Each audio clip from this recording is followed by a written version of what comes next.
இயேசு கிறிஸ்துவின் இணைய நாமத்தினாலே இந்த அக்டோபர் மாதம் உங்களை அன்போடு கூட நான் வாழ்த்துகிறேன், வரவேற்கிறேன். தேவன் இந்த மாதத்தை நமக்கு ஆசீர்வதித்து தருவாராக. இந்த மாதத்துக்குரியதான வாக்குத்தத்தம் எசாயா தீர்க்கதரிசி புஸ்தகம் 54ஆம் அதிகாரம் 15வது வசனம் விதமாக சொல்கிறது, இதோ உனக்கு விரோதமாய் கூட்டம் கூடினார், அது என்னால் கூடின கூட்டம் அல்ல.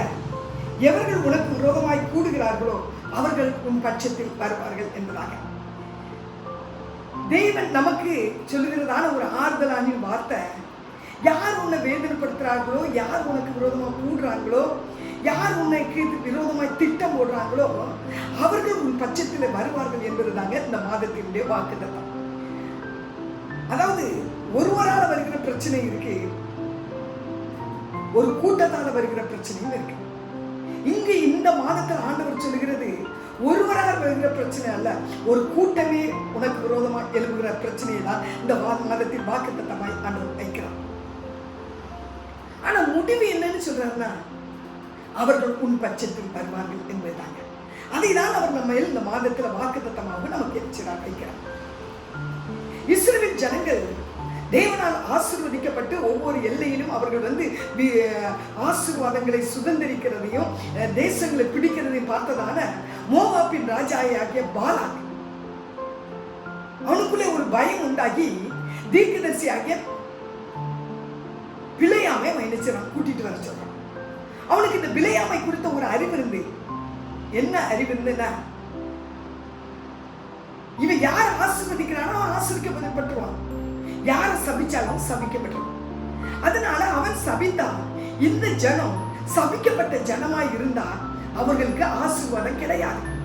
சபிக்கப்பட்டவன் ஆசீர்வாதமாய் இருக்க முடியாது என்று அறிந்து சபிக்க கூப்பிட்டான். அந்த சம்பவம் நமக்கு நன்றாய் தெரியும்.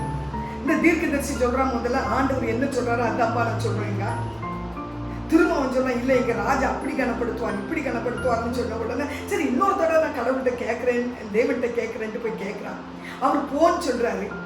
போன்னு சொல்லி முடிச்சிட்டும் தம்முடைய பிள்ளைகளுக்காக அவன் சபிச்சிடக்கூடாது என்பதற்காக அங்க கழுதையின் வாயை திறந்து பேச வச்சு எச்சரித்து திரும்ப அனுப்புறாங்க. இதெல்லாம் எதற்காக செய்கிறாருன்னா, என் பிள்ளை நல்லா இருக்கணும், என் பிள்ளை ஆசீர்வாதமா இருக்க வேண்டும் என்பதற்காக. இப்ப இவன் வந்துட்டான். வந்த உடனே ராஜா வாங்க நம்ம போவோம், இந்த இடத்தை பார்க்கும்போது இவன் சொல்றான், நீ பலிபீடத்து பக்கத்துல நில்லுங்க, பலியை செலுத்துங்க, நான் பார்த்துட்டு வரேன், நான் தனியா போய் நின்று பார்க்குறேன்னு சொல்லி பார்க்க போகும்போது முதல்ல எந்த இடத்துல கொண்டு நிப்பாட்டுறான்னா, பாகாலின் மேடுங்கிற ஒரு இடத்துல, ஒரு உயரமான பாகாலுக்குரியதான மேடு. அந்த பாகாலுக்குரிய இடத்துல நின்றுக்கிட்டு தேவ பிள்ளைகளை பார்க்கும்போது கர்த்தர் அவனுக்கு வெளிப்படுத்தினது, அவன் நீதிமானு அவரை வெளிப்படுத்துறான்.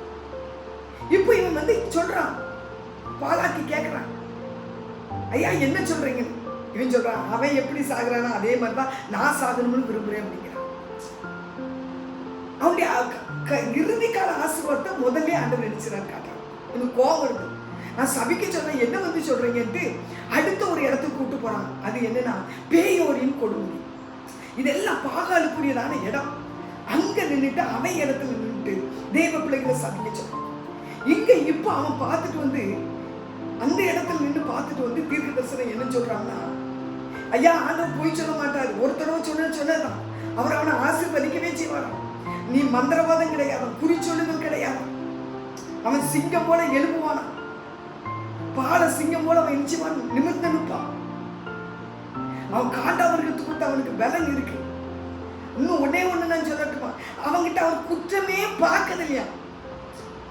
இத்தனையும் எந்த இடத்துல இருந்து சொல்றான், பேயோரின் கொடுமுடியில இருந்து நினைச்சுறான் சொல்றான். மூணாவது ஒரு இடத்துக்கு வர்றான், அது மூணாவது பேயோரின் கொடுமுடி, இது ரெண்டாவது பிஸ்காவின் கொடுமுடி, மூணாவது பேயோரின் கொடுமுடி. இப்ப மூணாவது இடத்துல கொண்டு நிப்பாட்டான். இங்க நின்னாவது பாருயா, கடைசியிலே பாரு, வடக்கு பக்கத்தை பாரு, தெற்க பக்கத்தை பாரு, அதை பாரு, இதை பாரு, எப்படியாவது நீ சபிச்சிரு அப்படின்னு சொல்லும்போதுதான் இப்ப அவன் ரசிக்க தொடங்கிட்டாங்க. எப்படி, ஐயோ அவன் எவ்வளவு அழகா இருக்கான், அவன் ஆறு எப்படி இருக்கு, அவன் தண்ணியில போற வித்து எப்படி இருக்கு, அவன் தோட்டம் எப்படி இருக்கு, அவன் விருட்சம் எப்படி இருக்கு, அவன் அந்த விருட்சம் கேதுரு விருட்சம், அவன் காண்டாபுரத்து கொடுத்த பலன். இப்படி சொல்லி சபிக்க வந்தவன் அவனை ரசிக்க என்ன செய்தான்? கடைசியாக அந்த பாலாக்கு போவன், ஐயா நீ சபிக்கவே வேண்டாம், நீ ஆசீர்வதிக்கவும் வேண்டாம். நான் உன்னை சபிக்க சொன்னா நீ அவனை ஆசீர்வதிக்கிற, அவனை ரசிக்கிற, அவன் வருங்காலத்தை எல்லாம் அவன் நல்லா இருக்கிறதெல்லாம் சொல்ற, வேண்டாயா அப்படிங்கிற. இப்ப கடைசி அவன் சொல்றான், நீ கேட்டாலும் சரி கேட்காலும் சரி, நான் ஒன்னே ஒண்ணு உனக்கு சொல்லியிருந்தேன், இஸ்ரவேலை ஆசீர்வதிப்பதே கர்த்தருக்கு தெரியும்.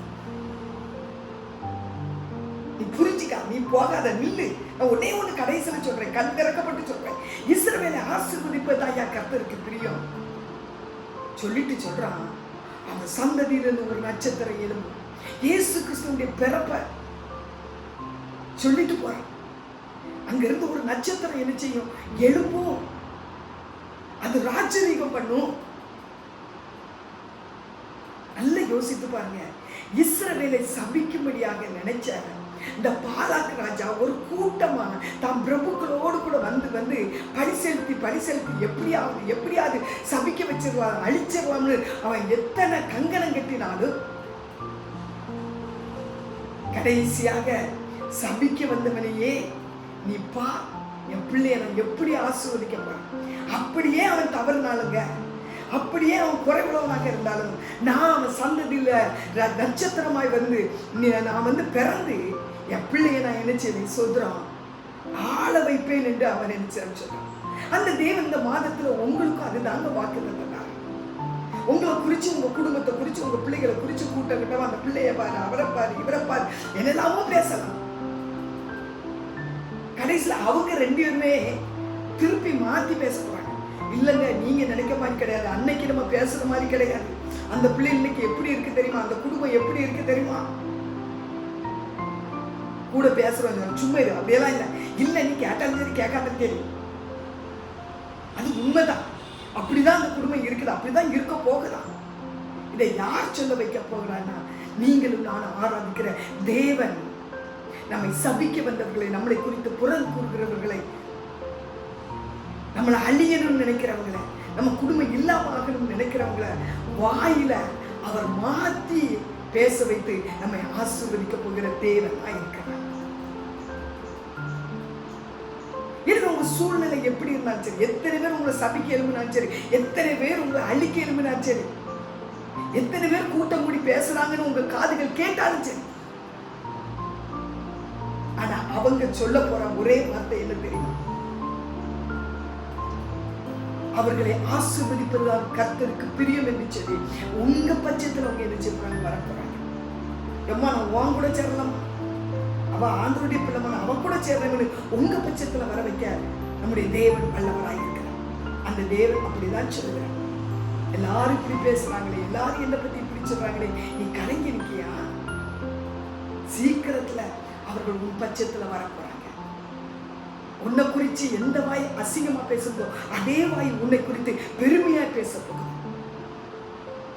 காரணம் அவர் சொல்கிறார், நான் என் பிள்ளைக்கு மேல குற்றம் பார்ப்பதில்லை, என் பிள்ளைக்கு விரோதமான மந்தாரம் பழிப்பதில்லை, என் பிள்ளையை ஆசீர்வதிப்பதுதான் எனக்கு பிரியம்.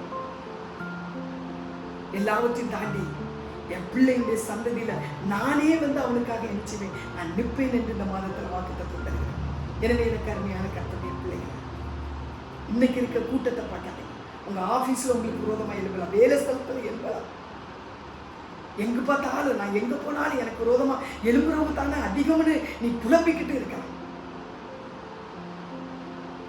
ஆனா நம்முடைய தேவன் மாதத்துல சொல்லுகிறது பட்சத்தில் அவங்க மேனேஜர் வருவான், அதிகாரி வருவான், புறமுறை வருவான், அழியணும் நினைச்சவன் வருவான். காரணம் அவர் கொடுக்கிற வாக்குத்தத்தம் அதுதான். அந்த கூட்டம் உன் பட்சத்துல வரும், உங்க பட்சத்துல வரும், உங்க அருகில் நிற்கும். அதுதான் தேவன் நமக்கு தந்திருக்கிற மேலான ஆசீர்வாதம். எனவே சோர்ந்து போகாதீங்க, கலங்காதீங்க. நம்மை கரம் பிடித்திருக்கிற ஒரு சாதாரணமானவர் அல்ல.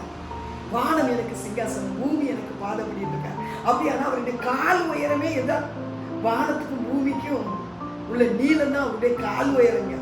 அப்படிப்பட்ட பெரிய தேவன், சாயலிலும் பெரியவர், வல்லமையிலும் பெரியவர், அன்பிலும் பெரியவர், மகத்துவத்திலும் பெரியவர்.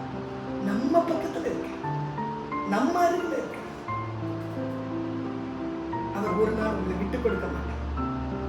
நம்மை ஆசீர்வதிப்பதுதான் அவருக்கு பிடிக்கும். தேவன் ஒவ்வொருவரையும் அதிகமாக ஆசீர்வதிப்பார்.